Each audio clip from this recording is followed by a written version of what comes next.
दोस्तों नमस्कार।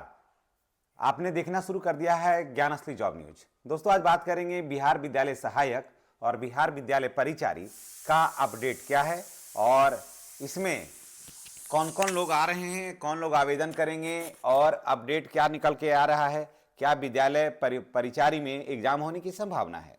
इन सारी बातों को आज ले रहे हैं। अगर आप चैनल पर नए हैं तो चैनल को हर हाल में सब्सक्राइब करिए और बेल आइकन को दबाइए ताकि वीडियो का जो नोटिफिकेशन है वो आपको मिलता रहे। चलिए बात करेंगे बिहार विद्यालय सहायक और बिहार विद्यालय परिचारी। ये है क्या, इसका पूरा कॉन्सेप्ट आप समझिए। बिहार विद्यालय सहायक और बिहार विद्यालय परिचारी शिक्षा विभाग का एक बहुत ही बेहतरीन वैकेंसी में से एक है।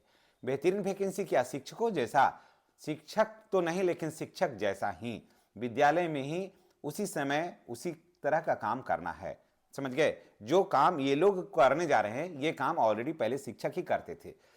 समझ गए। और ये आपको मैं बता देता हूं कि ऐसा नहीं है कि विद्यालय परिचारी में झाड़ू लगाना है, किसी को पानी पिलाना है, ये सब करना है। ये सब नहीं करना है।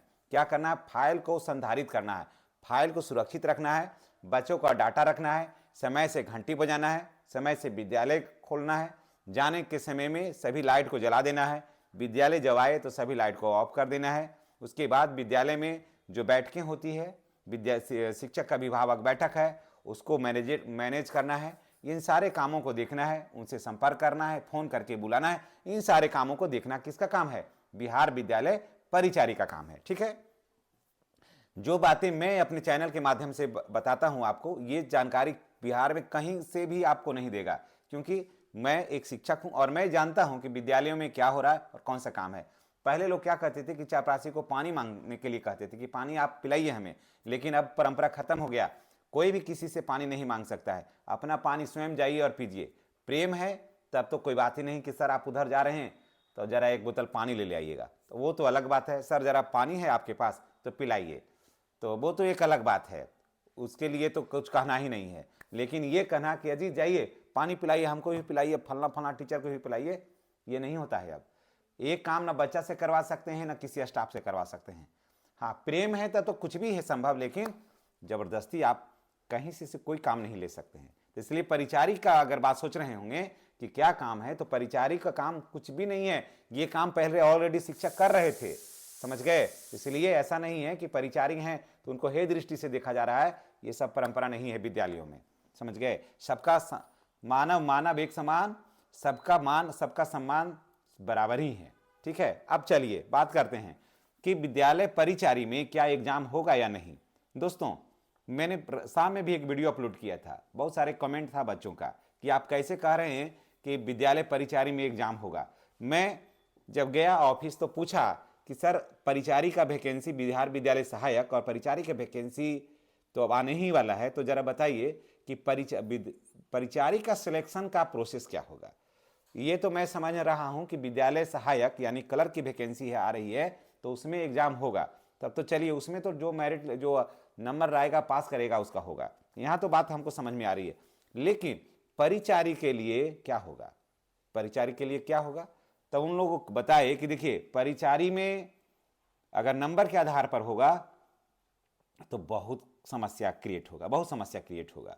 तो नंबर के आधार पर होने पर क्या होगा कि इसमें बहुत मुश्किल हो जाएगा और योग्य व्यक्ति जो होगा, जो योग्य व्यक्ति होगा उनको लाभ 100% नहीं भी मिल सकता है। लेकिन अगर एग्जाम हो जाता है तो उसमें फर्जीवाड़ा का कोई संभावना नहीं है। जो योग्य व्यक्ति रहेगा, जो योग्य बच्चा रहेगा वो पास करेगा और इसमें आएगा। समझ गए। एक अब देखिए, नियम सरकार बनाती है, पालन भी सरकार करती है। हम अपने राज्य के नागरिक हैं तो सरकार के नियमों का पालन करना अनिवार्य है और करना भी चाहिए। देखिए बहुत सी चीज़ें अपडेट होती है। याद करिए, आज से पहले कभी भी चौकीदार में परीक्षा नहीं हुई थी। आज से पहले कभी भी चौकीदार में परीक्षा नहीं हुई थी। अब देखिए क्या हुआ कि चौकीदार में एग्जाम हो गया। जब चौकीदार में एग्जाम हो सकता है तो परिचारी में एग्जाम क्यों नहीं हो सकता है। परिचारी को ऑफिशियल वर्क करना होता है, परिचारी को अंग्रेजी में कोई चीज़ लिखना भी होता है, परिचारी को विधिवत लेटर भी लिखना होता है, परिचारी को पूरा सिस्टम पढ़ना होता है, उसको समझना होता है, तो परिचारी तो बहुत उससे ऊपर का पद हो गया, तो फिर इसमें एग्ज़ाम क्यों नहीं होगा। तो मैं ये नहीं कह रहा हूँ कि 100%, वो लोग कह रहे थे कि एग्ज़ाम होने के हो जाएगा सो ही बढ़िया है, एग्ज़ाम होने का संभावना है इसमें, समझ गए। वो लोग ये भी नहीं कह रहे थे कि एग्ज़ाम होना होगा ही होगा। आप फिर समझ लीजिए पूरा बात कि एग्ज़ाम होगा ही होगा, ऐसा मैं भी नहीं कह रहा हूँ, लेकिन वो लोग कह रहे थे कि एग्ज़ाम होने के संभावना से इनकार नहीं किया जा सकता है। शब्द को पहले समझिए, मैं ये कह रहा हूं कि एग्जाम होने की संभावना से इनकार नहीं किया जा सकता है, यानी कि एग्जाम होने की संभावना हो सकती है। बादल ऊपर में रहता है तो बारिश हो ही जाती है, बारिश होने की संभावना है। क्या हम लोग कहते हैं कि आज बारिश होने की संभावना है, तो आप ये जान लीजिए कि जब 15 लाख 18 लाख आवेदन आएगा तो आप सोच सकते हैं कि कितना को मेरिट पर नंबर पर छंटाएगा, पार लगेगा। उसमें एक जिला से 200 250 300 परिचार्य रहेगा, तब तो सब टैली ही कर जाएगा। लेकिन वही अगर परीक्षा होती है तो उतना लफड़ा उसमें नहीं होगा। तो एक चीज़ आप जान लीजिए, भले ही परीक्षा नहीं हो लेकिन परीक्षा की तैयारी आपको करना ही होगा, करिए, नहीं तो नोटिफिकेशन जब आएगा ना तब पता चलेगा कि हाथ से सब कुछ निकल गया है। इसलिए ये भूल में मत रहिए कि एग्ज़ाम नहीं होगा, आप एग्ज़ाम की भी तैयारी में रहिए। और मैं किताब का लिंक दे दिया हूँ टैग प्रोडक्ट में, वहाँ जाकर के किताब खरीदिए और पढ़िए। आप ये मत सोचिएगा कि मैं प्रचार कर रहा हूँ किताब का, प्रचार करता तो मैं नाम लेता यहाँ से, मैं नाम नहीं ले रहा हूँ। मैं टैग प्रोडक्ट में बिहार जीके से जुड़ा हुआ 4-5 किताब मैं दे रहा हूँ, वहाँ जाकर के किताब ले लीजिए, सस्ता रेट पर किताब हो जाएगा और घर एक किताब पहुँच जाएगा। एक दूसरी बात है कि हमारा एक व्हाट्सएप चैनल भी है ज्ञान असली जॉब न्यूज के नाम से, उस वहाँ जाइए और जुड़िए, मैसेज वहाँ करिएगा, उस मैसेज को हम लोग देखेंगे और आपको वहाँ पूरा जो भी कन्फ्यूजन होगा वहाँ हम दूर कर देंगे आप लोगों को। इसलिए जितने भी बच्चे हैं जो देख रहे हैं हमारे वीडियो को, उनसे मेरा गुजारिश है कि जाइए डिस्क्रिप्शन में, वहाँ हमारा चैनल का लिंक दिया हुआ है ज्ञान असली जॉब न्यूज, वहाँ जाकर के उसको फॉलो कर लीजिएगा। फॉलो कर लीजिएगा तो डायरेक्ट हमारी और आपकी कनेक्शन बनी रहेगी, और कोई भी बात वहाँ लिखिएगा तो उसका सटीक जवाब मिलेगा। इसमें बात पूरा लिख भी नहीं पाते हैं और इस पर बहुत सारा मैसेज रहता है तो हम देख भी नहीं पाते हैं, तो वहाँ आप एकदम बिल्कुल रूबरू रहिएगा और क्या कुछ कहना है वहाँ पर चल करके कहिएगा। इसमें भी कह सकते, कमेंट कर सकते हैं, फिर वहाँ भी कहिएगा, हम आपके प्रश्नों का जवाब देंगे।